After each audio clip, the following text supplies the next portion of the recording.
라는 말씀의 제목으로 이 시간 은혜 나눕니다. 오늘 이 시간에는 부흥성회를 통해서 큰 은혜 받은 우리가 어떻게 살아야 되는지, 또 어떤 열매를 맺어야 하는지에 대해 말씀을 통해서 살펴보며 더 큰 은혜 가운데 있기를 원합니다.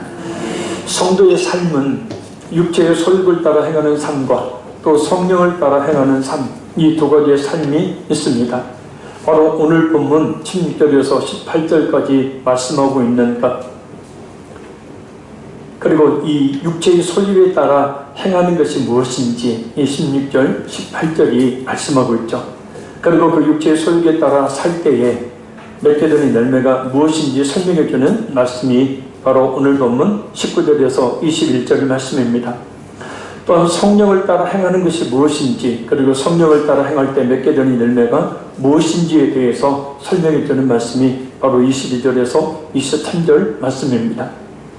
우리 모든 그리스도인들에게 주어진 길은 오직 하나입니다. 육체의 소욕을 버리고 성령을 따라 행하는 겁니다. 그런데 안타까운 것은 믿음이 있다 하면서도, 성령을 받았다 하면서도 이와 같은 영적 원리를 알지 못해서 여전히 육체의 소욕에 따라 육체의 열매를 맺으며 사는 것을 당연한 것을 여기며 사는 그리스도인들이 많다는 겁니다. 이 시간 우리 성령님께서만 말씀을 통해서 역사해 주시기를 바랍니다. 그래서 크게 깨닫고 순종하는 역사, 그래서 우리 주님께서 원하시는 그런 삶을 사면 우리 모두가 되기를 간절히 바랍니다. 우리 16절 말씀 같이 읽겠습니다. 내가 이르노니 너희는 성령을 따라 행하라. 아멘. 너희는 성령을 따라 행하라 라는 말씀은 예수님께서 성도들에게 선물을 주신 성령과 지속적인 교제를 유지하라 라는 말씀입니다. 따라 행하라 라는 이 말씀이 의미하듯 이 성령께서 우리와 교제를 유지하기를 원하시는데 우리 역시도 그 성령과 교제를 유지하는 삶을 살아야 된다라는 거죠. 따라 행하라 라는 이 말씀의 뜻은 머물러 있다, 두루 다니다 라는 의미입니다. 그 성령이 머물러 계시는, 성령을 모시는 삶이 되어야 한다라는 뜻이에요. 그러나 이 의미가 단지 그냥 성령을 마음속에 모시고만 있으라는 그런 뜻은 아닙니다. 이 단어는 헬라를 보면 이 현재 명령입니다. 헬라의 문법의 현재는 계속 의미가 있어요. 명령은 그렇게 반드시 하라는 거죠. 그래서 지속적으로 모시라는 계속의 뜻, 또 반드시 그렇게 하라는 명령입니다. 이것은 하나님께서 우리 모든 성도에게 내리는 명령이에요. 명령은 우리의 선택사항이 아니에요. 명령은 반드시 그렇게 해야 하는 거예요. 지속적으로 모신다라는 것은 그 성령과 쉼없는 지속적인 교제를 나누라는 의미입니다. 어떻게 나눠야 할까? 두루 다니다 라는 의미가 그 해답을 제시하고 있습니다. 그러니까 성령 하나님과 어디를 가든지 무엇을 하든지 항상 동행하라 라는 말씀입니다. 그러면 어떻게 동행할 수 있습니까? 바로 성령의 9가지 열매를 생각하고 그 열매를 맺기를 힘쓰는 거예요. 아멘. 예를 들어 성령의 열매 중에 하나인 어떻게 하면 사랑할까? 이 생각을 늘 하면서 그 사랑의 열매를 맺기를 힘씁니다. 그때 그것이 직장이든 가정이든 어디인 간에 상관없이 바로 그것이 바로 성령이 머무르시는 곳, 성령과 함께 동행하는 그런 길이 된다는 겁니다. 할렐루야. 그렇게 우리가 성령을 따라 행하게 될 때 성령의 열매를 맺게 되죠. 그러면 어떤 결과가 나타나는가? 바로 육체의 욕심을 이루지 않게 된다는 거죠. 그러니까 육체의 욕심을 이루지 않게 해주세요 라고 기도하는 것은 예를 들면 순서가 잘못된 기도입니다. 무엇부터 기도해야 된다고요? 성령을 따라 행하며 육체의 소욕을 이루지 않으니까 육체의 소욕을 이루지 않게 해주세요 기도할 것이 아니라 성령을 따라 행할 수 있도록 성령님 제 안에 충만히 임하여 주세요. 육체의 욕심이란 윤리적인 측면에서 타락한 인간의 성품에서 배출되는 악한 심정을 말합니다. 한마디로 죄를 짓게 하는 악한 본성이에요. 그러니까 성령께서 우리 마음 안에 계시죠. 우리 마음 안에 계신다는 것은 우리의 죄악된 본성을 제어하신다는 거예요. 할렐루야. 근데 성령, 예수 안 믿어 성령 못 받은 사람들은 그냥 이 육체의 본성에 따라 살아요. 예레미야 7장에 있는 말씀처럼 우리의 마음이라는 것이 심히 부패했다 그랬어요. 썩었다는 거예요. 그러니까 그 마음이 제대로 된 기능을 하지 못하고 결국은 그 마음속에서 온갖 악한 생각과 음란과 도둑질과 거짓증언 비롯한 모든 죄악들이 이 마음에서 나오게 된다. 그래서 육체 욕심이 그거예요. 한마디로 죄를 짓게 하는 악한 본성. 자, 그럼 이 육체의 욕심은 우리 안에서 어떤 작용을 일으킬까? 우리 17절 읽겠습니다. 육체의 소욕은 성령을 거스리고 성령은 육체를 거스리나니 이 둘이 서로 대적하므로 너희가 원하는 것을 하지 못하게 하려 하매니라. 아멘. 그런데 성도 안에는 두 가지 성품이 존재해요.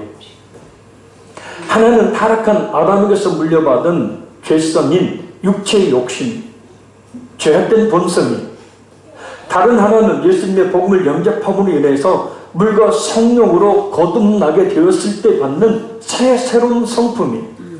할렐루야. 따라서 성도의 내면 속에서는 이 둘이 서로 충돌해서 육체의 소욕은 성령을 거스르려고 하고, 반대로 성령은 육체의 소욕을 제어하려고 하는 거예요.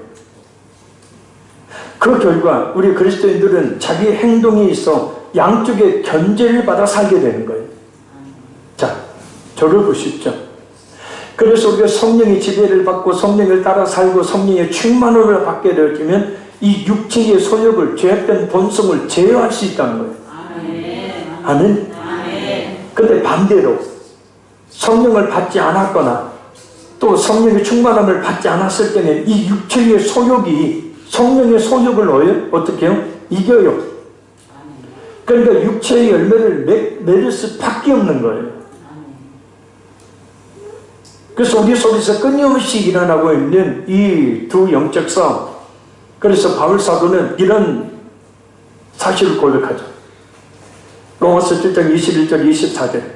그러므로 내가 한 법을 깨달았노니 곧 선을 행하기 원하는 나에게 악이 함께 있는 것이거든.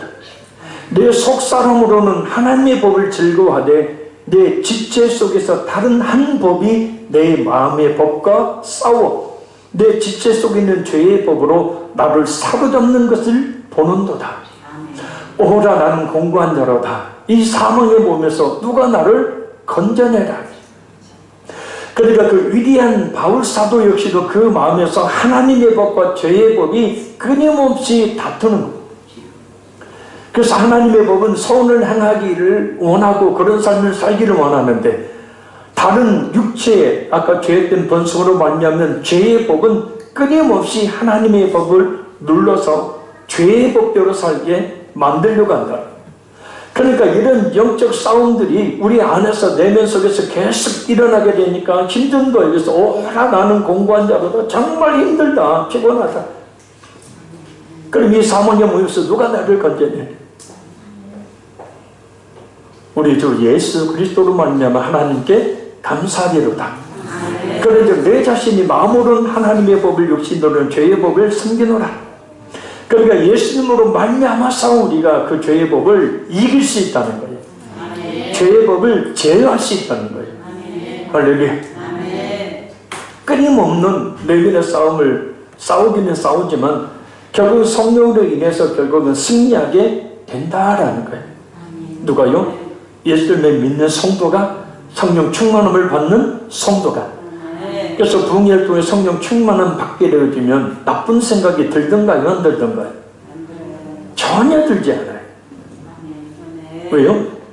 하나님의 법이, 성령의 법이 우리 속에 있는 죄의 법을 완전히 제어해버리니까요. 할렐루야.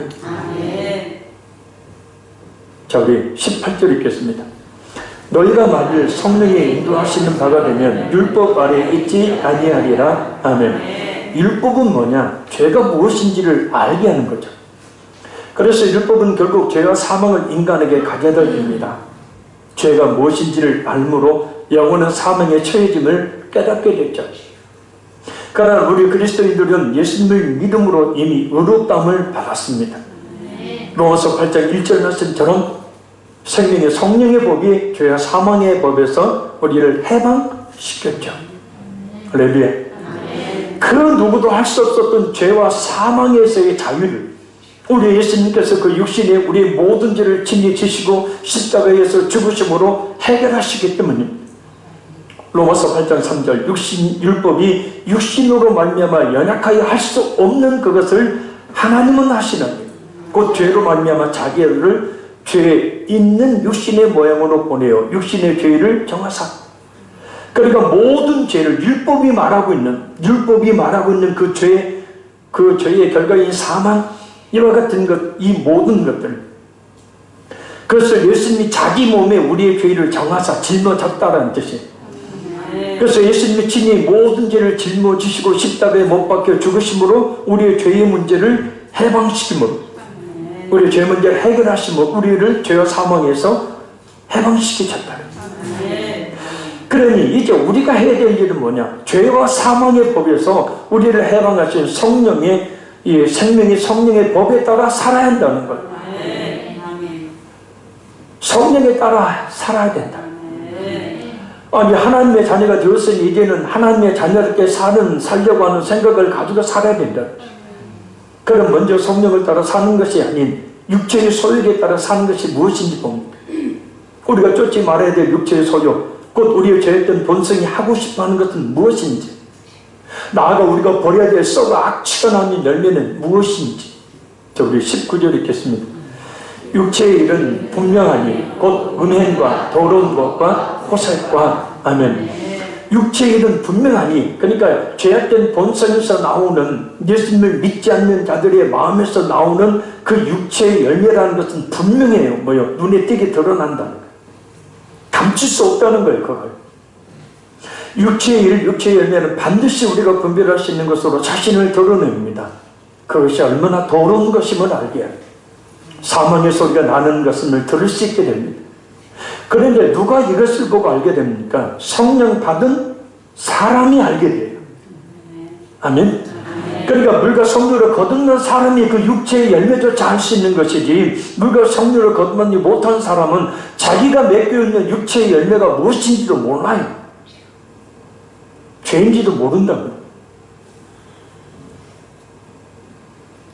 우리가 부흥회 때 봤던 마태복음 5장 22절 이하에 있는 말씀처럼 형제에 대해서는 욕하는 것, 저주하는 것, 미워하는 것, 이것이 곧 뭐였어요?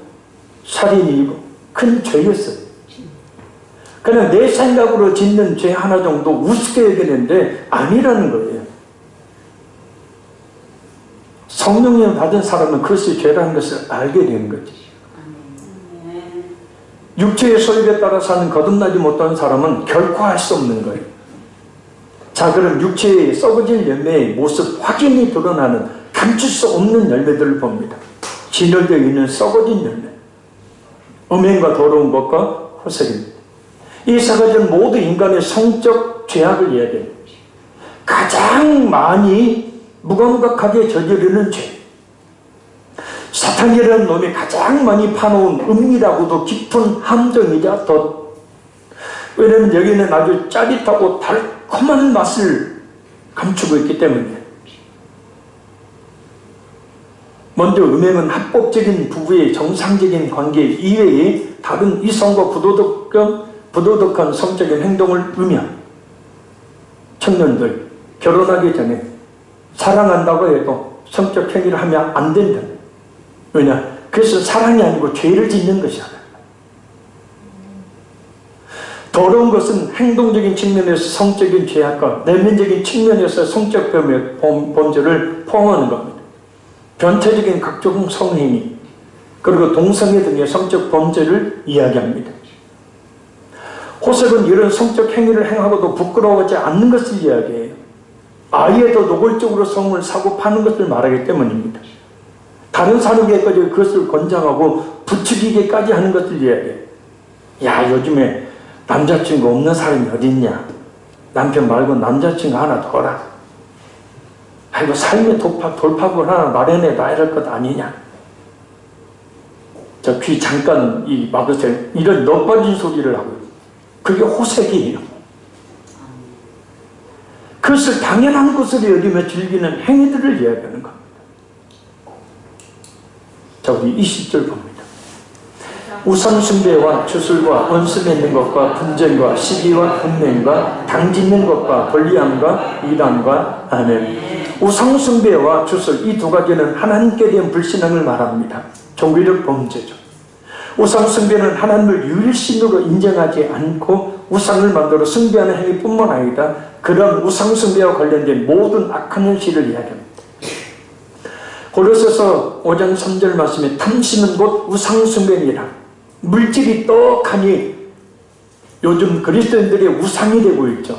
그 물질 앞에 무릎을 꿇고 그 물질을 따라가며 그 물질을 숨기고 그 물질을 얻는 일을 위해서는 모든 수단과 방법을 가리지 않고 대신 주님을 멀리하자. 자식이 우상이 되고 무엇보다 이단 중에 가장 무서운 이단은 자신을 섬기는 이단이에요. 나, 내 생각, 내 감정을 따라. 주술은 약을 제거하는 뜻으로 우상숭배자들이 조작한 마술이나 술책 등으로 병을 고치는 행위와 관련된 겁니다. 병을 고치며 죽은 자를 살린다는 생명수, 밀가루 바르면 낫는다는 밀가루 치료, 비성경적인 성령 치료, 심령 치료를 말합니다. 병에 걸리면 병원에서 치료를 받아야죠.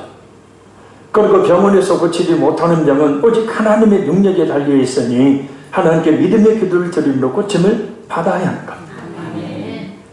원수 맺는 것은 여러 사람과 집단들, 곧 유대인과 이방인들처럼 민족이나 계층 사이에 서로 적대감을 갖고 갈등을 이야기하는 것을 이야기합니다. 분쟁은 서로 원수를 맺으며 나타나는 결과로 다툼이 유발되는 것을 말합니다. 시기는 육체의 정욕에 따라 자기의 이기심을 충족시키기 위한 열심, 분냄은 그 시기가 절정에 달하면 내게 되는 혈기를 말해요. 당짓는 것은 본래 싹군이라는 말에서 유래된 말입니다. 이 말은 어떤 논쟁의 객관성과는 상관없이 자신의 이익을 위해, 자신의 싹을 위해서는 무조건 어느 당파에 가입하는 것을 말해요. 교회 안에서도 끼리끼리 모이는 사람들을 말해요. 어떤 분들 그런 얘기를 해요. 젊은이들만 모이는 교회 참 부럽다. 그건 잘못된 겁니다. 교회 안에는 어린아이부터 고령에 이르기까지 모든 나이가 골고루 포진되어 있는 교회가 그게 정상적인 교회예요. 아멘?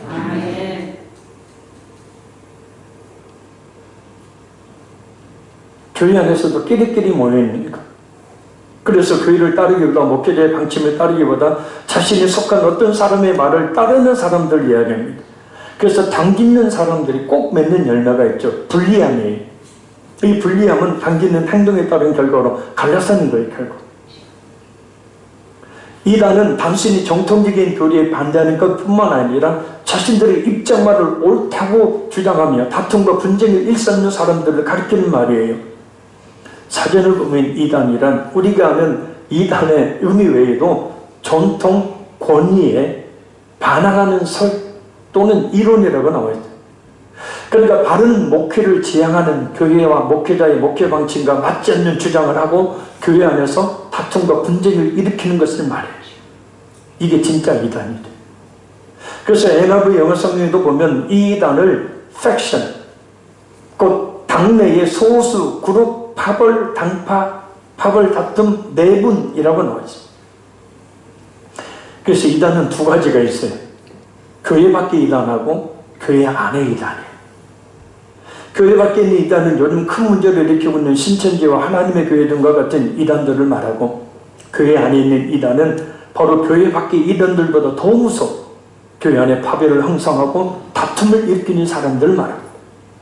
이런 행동들이 바로 성령을 거스린 육체의 열매, 계속 썩은 열매, 버려야 될 죄악된 본성에서 나오는 그 냄새나는 열매를 살펴봅니다. 자, 우리 21절 읽겠습니다. 투기와 술 취함과 방탕함과 또 그와 같은 것들이라. 전에 너희에게 경계한 것 같이 경계하노니 이런 일을 하는 자들은 하나님의 나라를 유업으로 받지 못할 것이요. 아멘. 그러니까 육체의 이 열매를 맺는 사람은 결국 천국 못 간다는 거예요.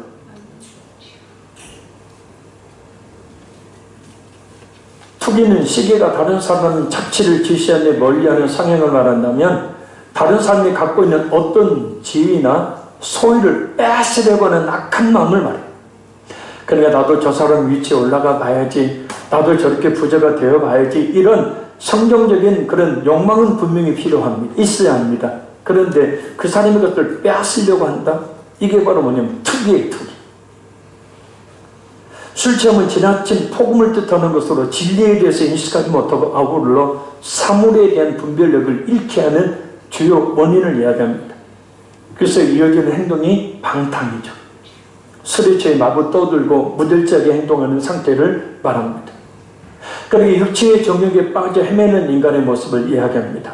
그래서 또 그와 같은 것들이라. 이 말씀은 성령을 거스르는 육체의 모든 소욕을 이야기합니다. 예를 들면 골로새 3장 5절에서 9절에 음란, 부정, 사욕, 악한 정욕, 탐심, 분함, 노여움, 악의, 비방, 부끄러운 말, 거짓. 에베소 4장 25절에 32절에 거짓, 분, 도둑질, 더러운 말, 덕이 안 되는 말, 악독, 노함, 분냄, 떠드는 것, 비방하는 것, 악의. 그리고 에베소서 5장 3절 7절에 음행, 온갖 더러운 것, 탐욕, 누추함과 어리석은 말, 희롱의 말, 우상숭배, 헛된 말을 말. 그리고 이와 같은 것들은 죄악된 본성에 따라 사는 사람들에게 나타나는 열매이기도 합니다. 그러니 이와 같은 생각이 들고 이와 같은 행동을 하게 될 때, 그래서 성령의 역사를 소멸하게 만드는 죄를 짓는 것입니다. 그래 이런 생각들이 들 때 어떻게 해야 한다고요? 야! 그런 생각하지 마. 그리고 그런 행동을 하고자 할 때 어떻게 해야 돼요? 야! 그건 예수 믿는 네가 해야 될 행동이 아니야. 간단히 버릴 수 있는 것도 있겠지만 대부분은 우리에게 악착같이 달라붙어서 성령의 열매를 맺지 못하도록 만드는 것들이에요. 해결 방법은 오직 하나입니다. 이 육체의 소욕의 결과를 생각하고 그것을 죽이는 기도를 매일 하는 것. 아멘. 미움이 있다면 이 미움이 내 마음속에서 사라질 때까지, 그래서 사랑하게 될 때까지 기도해야 된다. 다른 육체의 소욕이 없이도 이렇게 버릴 수가 있는 것.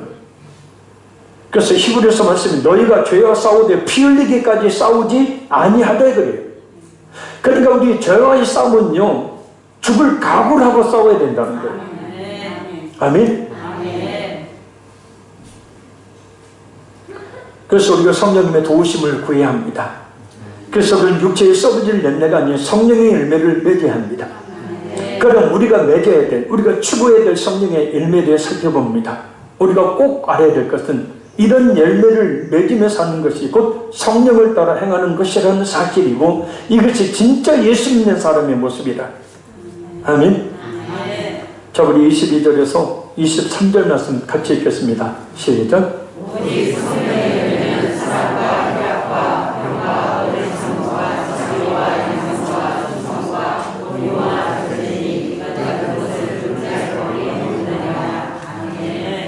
자, 성령의 9가지 열매가 있는데 성령의 9가지 열매를 금할 방법이 없어요.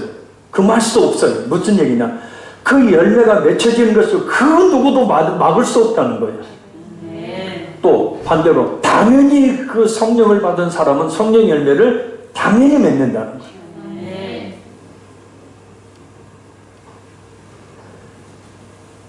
야,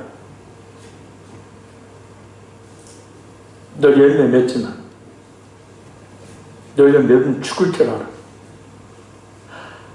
아무리 과실나무 앞에 가가지고 폼재고 조주를 퍼부어도 열매가 맺혀요. 왜? 금절 법이 없어요. 반드시 맺게 된다. 그러니까 예수님들 성령 받은, 성령 충만을 받은 성도는 반드시 이 9가지 열매를 맺게 된다. 근데 9가지로 이야기를 하고 있지만 문법적으로 보면 한 나무에서 맺혀지는 하나의 열매라는 뜻이에요. 할렐루야.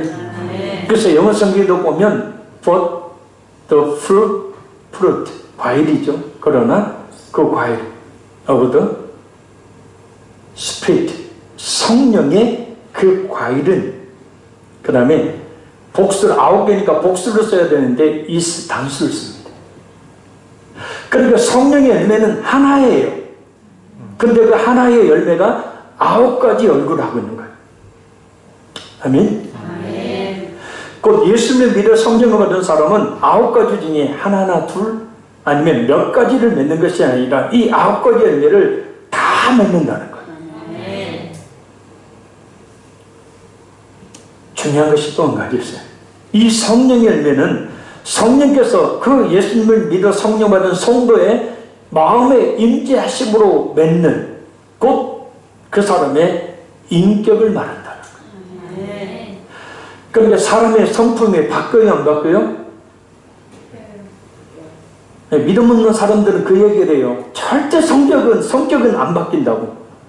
왜 성격이 안 바뀌어요? 왜 성품이 안 바뀌어요? 얼마든지 바뀔 수 있어요. 자, 그런데 왜 안 바뀌냐고 이야기하냐? 아까 설명했죠? 성령의 소욕이 육체의 소욕을 제어하면 성령의 열매를 맺으니까 이 사람은 변화된 모습을 보이는 거예요. 그런데 기도 쉬죠? 말씀도 안 읽죠? 설교도 안 듣죠? 영적 생활을 하지 않게 되면 어떻게 육체의 소욕이 올라가요. 그러니까 육체의 열매를 맺는 거예요. 그러니까 저 사람 성격 안 변하네. 아이고, 전에 은혜 받을 때는 좀 변한 것 같은데 안 변하네. 그래서 성령 충만을 받으라는 말씀이 뭐라고요? 계속, 수동형, 명령이에요.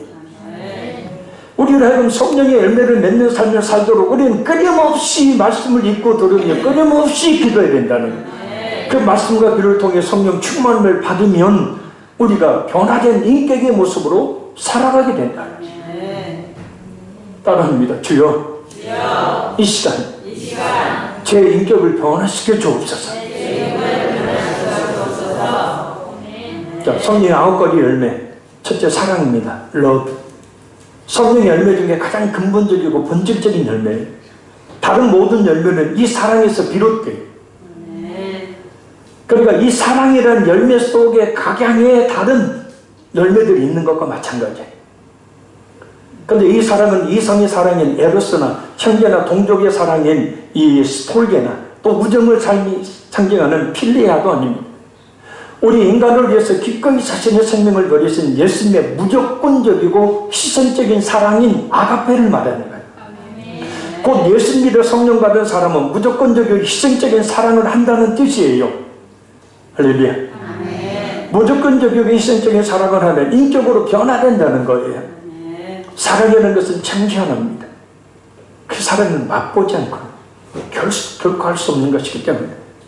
그래서 로마서 5장 5절에 이 소문이 너희를 부끄럽게 하지 않으면 성령으로 말미암아 하나님의 사랑이 너희 마음에 부은 바 되미니 그랬다.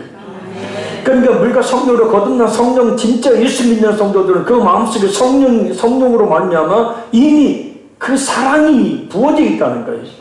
따라합니다. 사랑 찾아 먹자. 이 속에 그 엄청난 사랑을 할 수 있는 그런 이 사랑의 열매가 있음에도 불구하고 모르고 사랑 안 하는. 무슨 얘기냐? 성령 받은 성도는 얼마든지 사랑할 수 있다는 거예요. 그래서 우리는 늘 이 사랑의 열매를 맺기 위해서 기도해야 됩니다. 예수님처럼 우리 자신의 생명조차도 아끼지 않고 무조건적이고 희생적인 사랑을 집에서 일터에서 어디에서든지 할 수 있도록 말입니다. 둘째는 기락입니다. 그리스도 안에서 얻는 기쁨이죠. 특별히 사랑을 함으로 얻어지는 열매를 말합니다. 사랑하는데 안 기쁘면 그 사랑하는 게 아니잖아요. 사랑이 있는 곳에는 희락이 있죠. 왜냐, 사랑이란 사랑하는 자도 기쁘고 사랑을 받는 자도 기쁘게 만들기 때문에. 가만히 보면 사랑이 못하는 사람의 얼굴 보면 수심과 어둠의 그늘이 가득 드려져 있습니다. 그러나 사랑하고 있는 사람의 얼굴은 그런 그늘이 없고요. 항상 기쁨이 있는 것을 볼 수 있어요. 셋째, 화평, 피스. 이 화평 또한 성령으로 말미암는 사랑이어야 돼. 우리 예수님을 통하여 누릴 수 있는 평안을 이야기합니다. 우리는 원래 죄로 인해 하나님과 원수되었었죠. 그래서 하나님과 화평할 수가 없었고 가까이 할 수가 없었어요. 그러나 그 원수의 관계를 우리 예수님께서 십자가에 못 박혀 죽으심으로 하나님과 관계를 막고 있었던 죄의 담을 허물어 버리셔서 하나님과 우리의 관계를 화평의 관계로 만드셨다는 거예요. 그러니 그 예수님을 믿어 성령을 받은 성도는, 성령 충만을 받은 성도는 그래서 다른 사람과 화평의 관계를 유지할 수가 있게 된다는 거예요. 할렐루야. 원수의 관계가 아니라 화평의 관계를, 그래서 우리가 이루기를 힘써야 되는 거예요. 넷째는 오래 참음, 페이션스입니다. 분노를 참고 고난 중에 견디는 것을 말해요. 이 말은 헬라어로 이 마크로드미아라는 말입니다.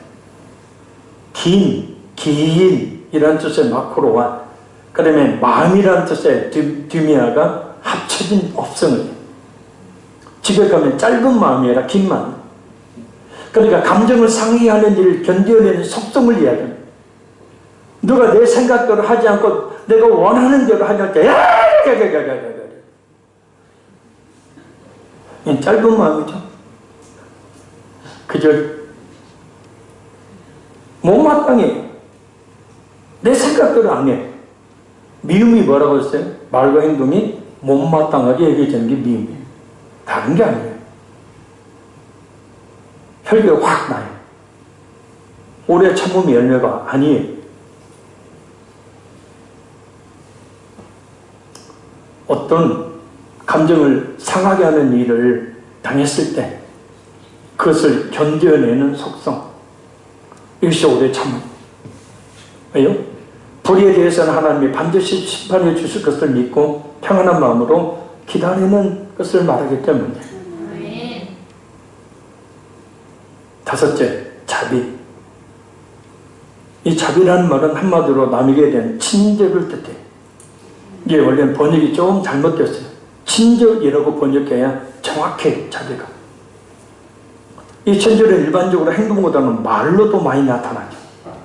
왜냐? 우리의 말 한마디에 사람을 죽일 수도 있고 또한 살릴 수도 있기 때문에 말 한마디로 그 사람의 친절이 느껴지죠. 친밀하게 나를 대하는 것을 느껴져요. 그래서 서로 말 한마디 할 때도 좀 따뜻하게 친절하게 하십시오. 아이고, 저기 커피가 어디 있어요? 저기 층인가 봐요.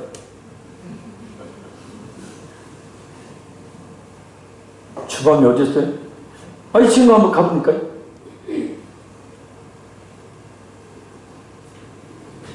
여섯째, 양선. 선을 행하는 것을 이야기합니다. 성령 받은 그리스도인은, 성령 충만한 그리스도인은 움켜쥐고 있는 자신의 것들을 내어놓게 되어 있어요. 할렐루야. 드디어 때가 왔구나. 목사님이 한국말하고 하는 거야. 그게 아니고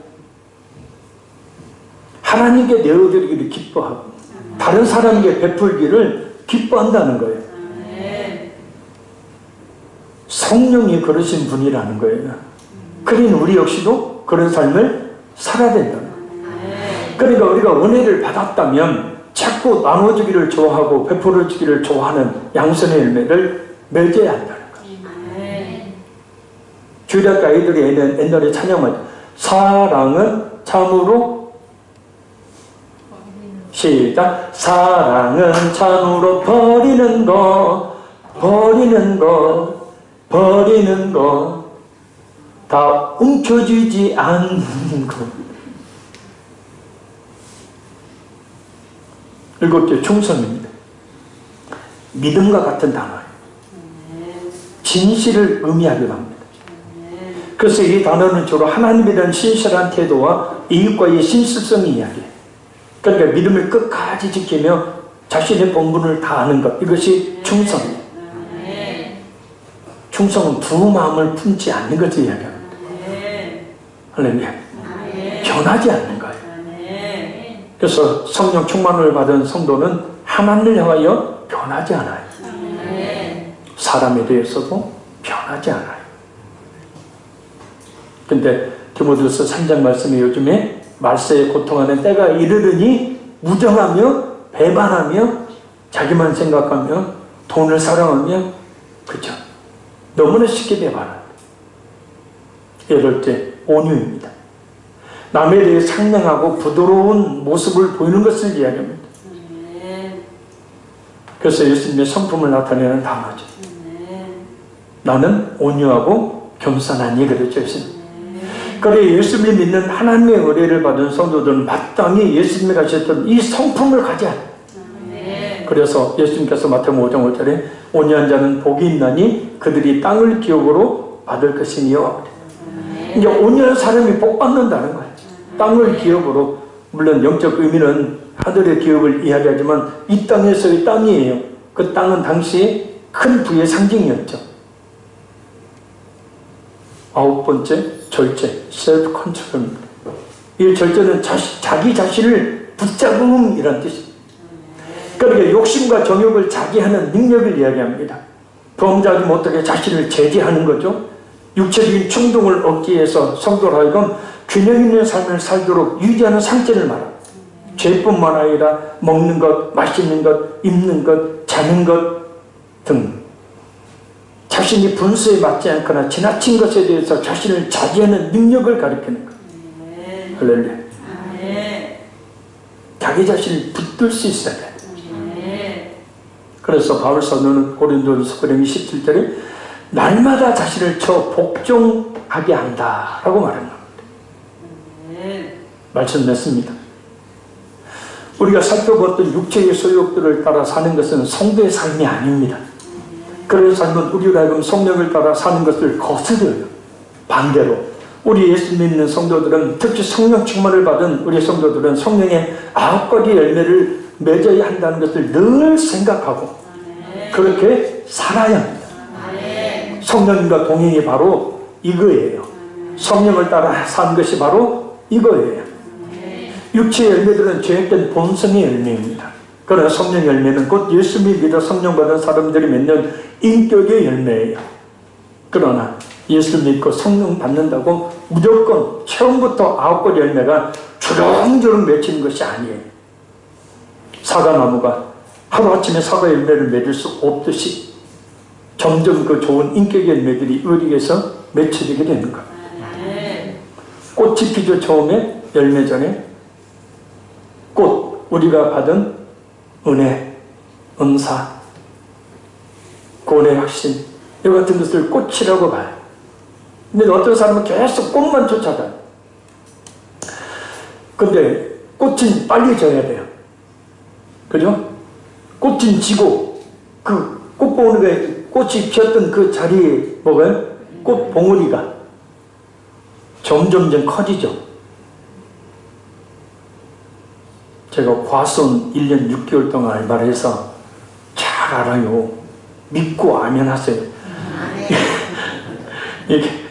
이 열매가 점점점 커지고 색깔이 나고 이제는 맛이 들게 되죠. 한순간에 되나요? 아니잖아요. 성령 열매도 역시 마찬가지예요. 그래서 우리가 부단히 성령의 열매를 맺기를 힘써야 한다는 겁니다.